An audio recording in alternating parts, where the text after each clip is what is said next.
वाचो वेगम, वाणी के वेग को शासन में लीजिए। और मनशाह, मनोवेगम, मन का वेग आता है। ये देखूं, ये भोगूं, आदि आदि संकल्प विकल्प, इसके वेग को सह जाओ। कुछ नहीं बोलना, सहने का मतलब होता है कुछ नहीं बोलना। मन कह रहा मुझे ऐसा करना है, मुझे ऐसा करना है, मुझे ऐसा, कुछ नहीं बोलना। कुछ भी उसकी जलन जो हो रही है किसी से नहीं कहना, शांत गंभीर, खत्म।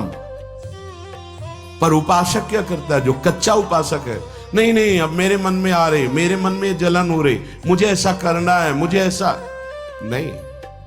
शांत, न बोलना है जो मन में आ रहा है, ना उसकी जलन पर ध्यान देना है। अपने मंत्र नाम उपासना कर्तव्य में लगे रहो, शांत हो जाएगा। इसके शांत करने की युक्ति है, इसे मतलब मत रखो। जैसे एक पागल आदमी रोड में खड़े तुम्हारे ऊपर कंकड़ फेंके, थूके, गाली दे, तो अपने लोग क्षमा भाव से कि वो पागल है, ऐसे मन भी पागल है, इसके निर्णय पे ना हो। ये क्षण क्षण में बदल, इसको भजन से मतलब नहीं है, इसको क्षण क्षण में नवीन नवीन प्रपंच चाहिए। ये मनशा वेगम, मनोवेगम, इसका स्वरूप यही है, यही बंधन और मोक्ष का कारण है। ये क्षण क्षण में प्रपंच चाहता है। 5 ज्ञानेंद्रियों के द्वारा ये जाल रचा करता है जीव को फंसाने का। जहां हो, जैसी परिस्थिति में हो, बहुत अच्छी परिस्थिति भगवान ने दी, उसी परिस्थिति में भजन कर ले जाओ। परिस्थिति बदलने की जरूरत नहीं है, भजन करने की जरूरत है। भजन कर ले गए तो स्थिति बदल जाएगी, परिस्थिति नहीं। परिस्थितियां कहीं भी अनुकूल नहीं होती, स्थिति अनुकूल बनाई जाती। भजन के द्वारा स्थिति। जीवन में कभी कोई परिस्थिति ही ऐसी नहीं रही जिसमें भजन किया जा सके। जीवन में पूरे, अगर पूरे जीवन के तारतम्य को देखते हैं तो एक कष्ट की वेदी पर स्वाहा ही स्वाहा होता रहा। जीवन की आहुति केवल कष्ट पर, और आज भी कष्ट भी कष्ट।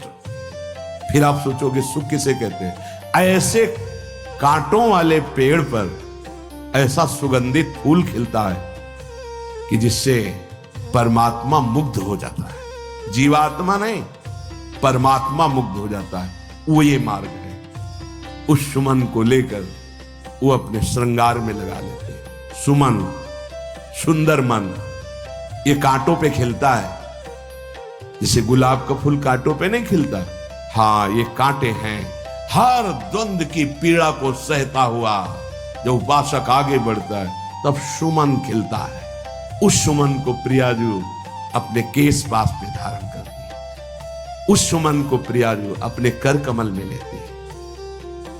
अगर आप सहना नहीं सीखे, मांगे बनी रही हृदय की, ऐसा हो तो भजन हो सकता है, ऐसा हो तो भजन, तो लिख लो आप।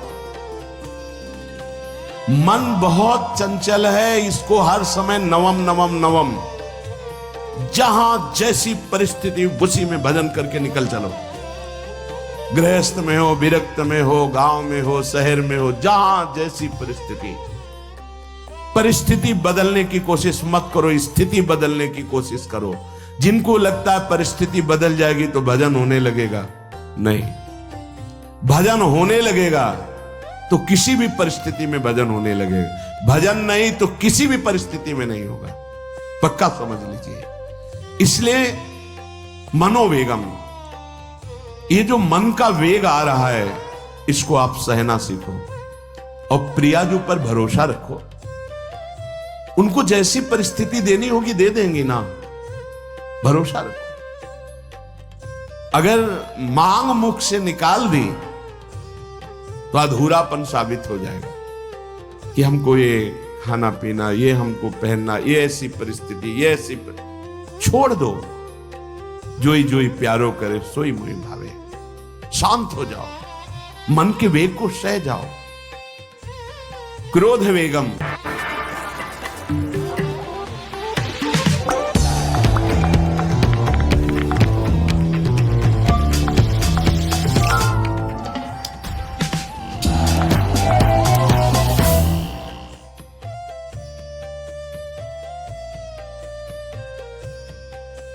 यार तुम कह रहे थे तुम्हारी जिंदगी उलट पुलट हो गई थी, पर असली बात क्या थी? भाई मैं 30 लाख के कर्ज में डूब चुका था। दिन भर पैसा जा रहा, रात को नींद जा रही, सब कुछ बिगड़ गया था। तो फिर कौन सा रास्ता दिखा, सब कैसे ठीक हुआ? रास्ता सीखो ऐप ने दिखाया। सच बता रहा हूँ, सीखो ने मुझे डूबते हुए पकड़ लिया। कैसे? सीखो ऐप पे एक एस्ट्रोलॉजर का वीडियो देखा, बहुत साफ शब्दों में बोला तुम्हारा राहु, केतु और बुध कमजोर है, इसलिए पैसा आके भाग जाता है। और सबसे बड़ी बात, सीखो ऐप हर बात प्रूफ के साथ समझाता है, कोई धोखा, कोई हवा हवाई नहीं। मतलब सीखो ने डायरेक्ट पाथ बताया। बिल्कुल वहां पे जो रोज के उपाय बताए गए मैं वही करने लगा और भाई 2 हफ्ते में फर्क दिखना शुरू हो गया। पिछले महीने मेरा पूरा लोन खत्म, 0 साफ। ये तो कमाल हो गया। सीखो ऐप कोई नॉर्मल ऐप नहीं, IIT वालों ने बनाई हुई इंडिया की नंबर 1 एजुकेशन ऐप है। यहाँ एस्ट्रोलॉजी, बिजनेस, शेयर मार्केट, सब कुछ 3-4 मिनट के प्रूफ वाले वीडियोस में सीखने को मिलता है। अगर तुम कर्ज में दबे हो तो सीखो ऐप पर कर्ज से मुक्ति वाला वीडियो देखना जिंदगी पलट सकती है। इंस्टॉल नाउ दबाओ और अभी सीखो ऐप डाउनलोड करो। इंस्टॉल नाउ पे क्लिक करो और अभी सीखो ऐप डाउनलोड करो।